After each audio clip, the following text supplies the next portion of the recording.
Assalamualaikum warahmatullahi wabarakatuh. Bagaimana kabar kalian?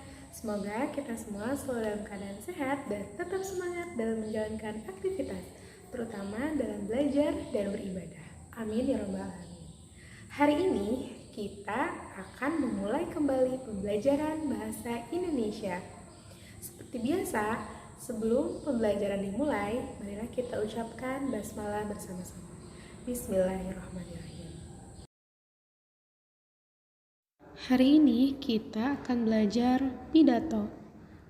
Materi ini ada di buku paket Bahasa Indonesia halaman 92 sampai 93. Indikator pembelajaran: menggali isi teks pidato yang didengar dan dibaca serta menyampaikan pidato hasil karya pribadi dengan menggunakan kosakata baku dan kalimat efektif sebagai bentuk ungkapan diri. Pernahkah kalian mendengar pidato? Atau mungkin kalian pernah berpidato di depan teman-teman kalian? Nah, pidato dapat kalian temukan baik secara langsung maupun tidak langsung. Pidato adalah kegiatan memberikan informasi tentang suatu hal kepada orang banyak. Saat melakukan pidato, diperlukan adanya orator dan audiensi. Orator adalah orang yang ahli berpidato, sedangkan audiensi adalah orang yang mendengarkan orator berpidato. Sebelum melakukan pidato di depan umum, orator biasanya melakukan persiapan. Orator dapat menulis naskah berdasarkan tema yang akan dibicarakan di depan audiensnya. Tema adalah pokok pembicaraan yang dibahas saat berpidato berlangsung. Tema pidato dapat ditentukan sesuai bidang kehidupan seperti tema kesehatan, pendidikan, kebersihan, kepedulian, dan kepemimpinan. Nah, untuk membuat pidato, terlebih dahulu kita harus mengetahui bagian dari teks pidato. Ada salam pembuka, kalimat pembuka, isi, dan salam penutup. Untuk mengetahui bagian-bagian dari teks pidato, simaklah contoh video pembacaan pidato berikut. Assalamualaikum warahmatullahi wabarakatuh. A'udzubillahi minasyaitonirrajim. Bismillahirrahmanirrahim. Alhamdulillahirabbil alamin wa bihi nasta'in ala umurid dunya waddin. Wassalatu wassalamu ala asyrofil anbiya'i wal mursalin sayyidina wa habibina Muhammadin sallallahu alaihi wasallam wa ala alihi wa ashabihi ajmain. Amma ba'd. Kepada yang terhormat Ibu dosen mata kuliah Public Speaking, Ibu Devi Putri Kusanti, SOS MSI, beserta kawan-kawan yang saya banggakan. Marilah kita panjatkan puji dan syukur kita terhadap kehadirat Allah Subhanahu wa taala yang telah melimpahkan karunia-Nya sehingga kita semua dapat. Kali ini izinkan saya untuk memberikan sedikit materi tentang adab seorang murid terhadap guru. Teman-teman yang saya banggakan, setiap manusia sudah pasti memiliki orang tua. Betul atau betul? Betul.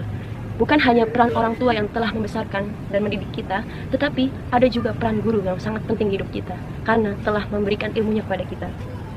Teman-teman yang saya banggakan, ketika kita menuntut ilmu, itu ada rambu-rambunya, yaitu adanya mahabbah dan adab terhadap guru. Begitu juga sebaliknya, guru juga ada rambu-rambunya, mahabbah dan adab juga. Apa itu mahabbah? Mahabbah adalah cinta. Ketika kita menuntut ilmu, kita harus ada cinta di hati kita. Kenapa?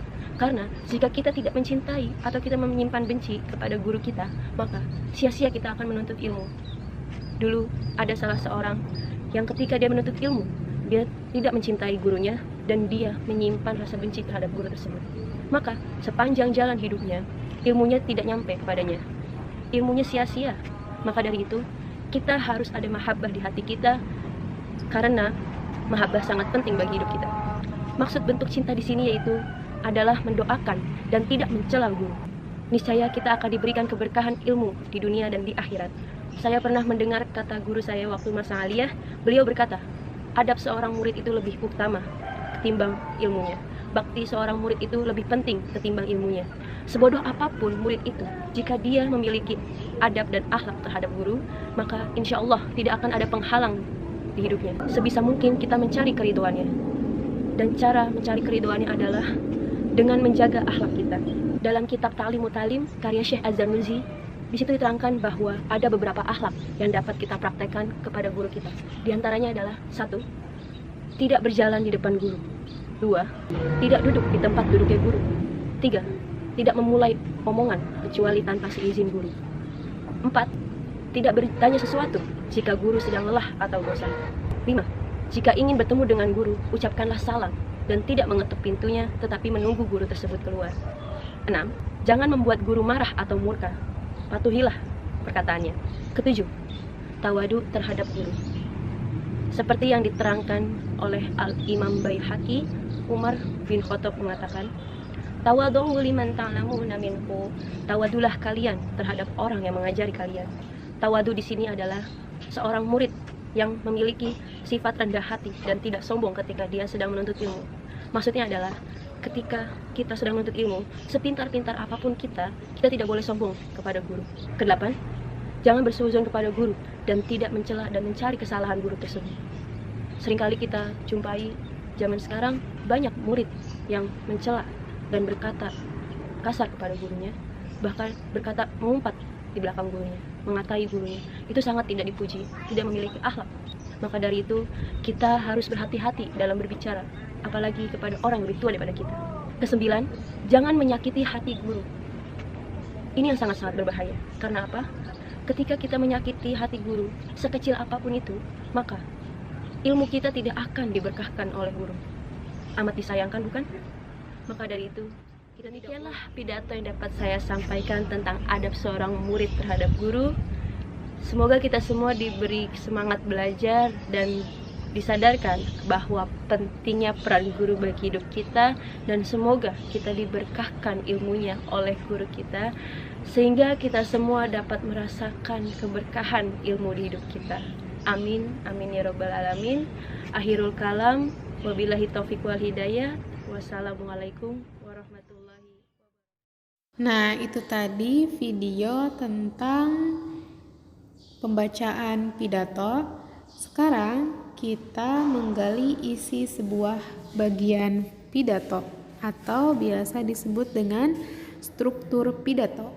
Jadi, ada 4 struktur atau bagian dari sebuah teks pidato. Kali ini kita akan menggali bersama-sama bagian-bagian atau struktur dari teks pidato. Yang pertama ada salam pembuka. Terdiri dari salam, kemudian sapaan terhadap masyarakat atau audiens yang mendengarkan atau menonton. Kemudian yang kedua ada kalimat pembuka. Kalimat pembuka terdiri dari ucapan syukur kepada Allah Subhanahu wa taala, kemudian biasanya juga diikuti dengan sholawat terhadap Nabi Muhammad SAW. Nah, di bagian yang ketiga merupakan isi dari pidato tersebut sesuai dengan tema yang akan dibawakan. Contohnya tema di bidang kehidupan seperti pendidikan. Nah, tadi itu contoh video pidato bertema pendidikan, yaitu bagaimana adab terhadap guru. Dan yang terakhir adalah bagian penutup. Bagian penutup biasanya berisi harapan, kemudian ditutup dengan salam penutup. Nah, itu tadi video pembelajaran dari Ibu tentang materi kita hari ini, yaitu pidato. Terima kasih telah mengikuti pembelajaran dari Ibu. Sampai jumpa di video pembelajaran selanjutnya. Kita tutup dengan ucapan hamdalah bersama-sama. Alhamdulillahirabbil alamin. Wabillahi taufiq hidayah. Wassalamualaikum warahmatullahi wabarakatuh.